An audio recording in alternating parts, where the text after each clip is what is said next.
Festival Emilio Una Piazza è nato in una piazza, nella piazza di Lorenteggio, quando abbiamo raccolto la sfida dopo aver incontrato il maestro Carlo Boso e la forza del teatro popolare e della commedia dell'arte. In quell'occasione eravamo stati invitati a partecipare a una festa del mercato comunale. Avevamo deciso di portare l'Asino d'Oro di Apuleio, ovviamente rivisitato in commedia dell'arte, rivisitato in commedia, e in quell'occasione c'era stato detto: ma sarà difficilissimo incontrare questo pubblico, sarà difficilissimo che comprendano questo testo, questa storia antica. In realtà quello che poi è accaduto quel giorno è stato che sempre più la gente è arrivata, si è seduta, ci ha raggiunto, ha voluto ridere con noi in questa storia, e proprio in quel momento mi ricordo che alla fine dello spettacolo ho pensato: mamma mia che forza che ha questo modo di raccontare, e ho pensato: questa cosa qui la dobbiamo portare dappertutto, ovunque, e così è nata l'idea. L'idea di conquistare 1000 piazze al teatro. Oggi è l'unica maniera forse per far ripartire davvero l'amore per il teatro in Italia. Tutto quello che avviene nella piazza, che voi proponete nella piazza, è eccezionale nel rapporto col pubblico, eccezionale nell'idea di andare in piazza per incontrare la gente e di ridare un valore alla piazza, che è quella proprio di il condividere cultura e condividere la vita.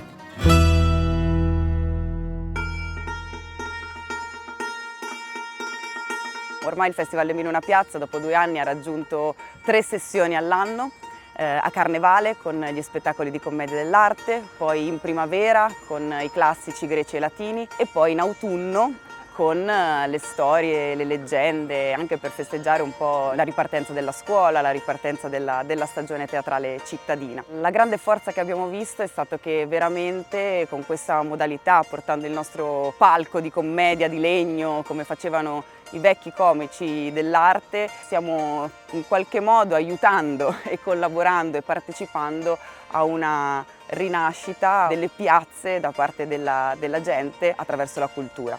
La rinascita del teatro popolare, tanto già bisogna capire perché rinascita, vuol dire che è morto. Il teatro popolare è un po' morto nel senso proprio che non esiste più l'idea di fare del teatro popolare. Quando si produce uno spettacolo, ma non solo in Italia, non si pensa a un pubblico popolare, si pensa a un circuito in generale che è formato da teatri nazionali e quindi comunque sia da contenitori che sono destinati ad accogliere un pubblico borghese. E l'ambizione del nostro lavoro è quello di andare a visitare tutte le periferie, le 1001 piazza della periferia milanese. Quindi le persone che noi riusciamo a incontrare in questo progetto sono diverse. Troviamo bambini, anziani, persone che magari per età o per censo hanno scarsa mobilità, hanno scarsa informazione rispetto alle diverse proposte, oppure persone che quando fanno ben la fatica di andare fino in centro ad assistere a uno spettacolo di un grande regista si trovano esclusi dal pubblico di riferimento, perché sempre più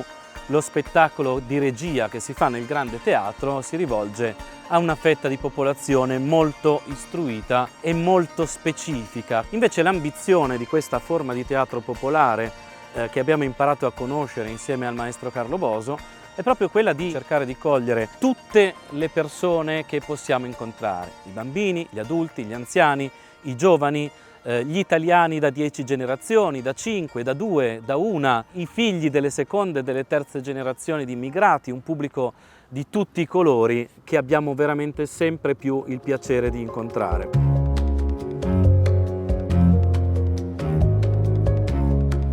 Un teatro popolare deve essere davvero popolare, nel senso che popolo significa unione di tutti i ceti sociali, di tutte le età, di tutti i sessi. E quindi vuol dire che il teatro come lo immaginavano i greci. In Grecia non esistevano le scuole, si andava a scuola andando a teatro perché non c'era la diffusione della stampa, quindi è il teatro che aveva questa funzione di educare cosa? Veicolando dei valori che sono il rispetto l'uno dell'altro, l'amicizia, il ruolo della donna nella società che deve avere la stessa importanza di quello dell'uomo, e quindi tutti i valori che grazie al teatro detto popolare possono raggiungere la gente, quindi la funzione politica è straordinaria, è il cuore battente della città.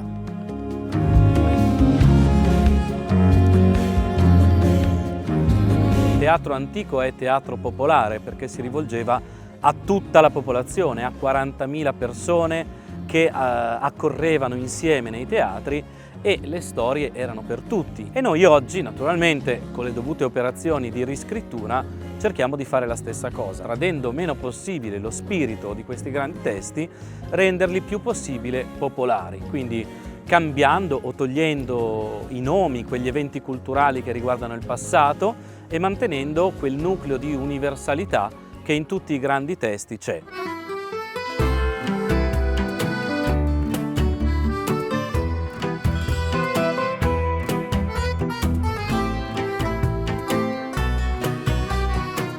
Il Festival delle Mille e Una Piazze è nato nel 2020, piano piano è cresciuto sempre di più, abbiamo iniziato in alcuni municipi, oggi tutti i municipi del Comune di Milano partecipano al festival. In particolare nell'ultima edizione è stato molto importante l'adesione del Municipio 1.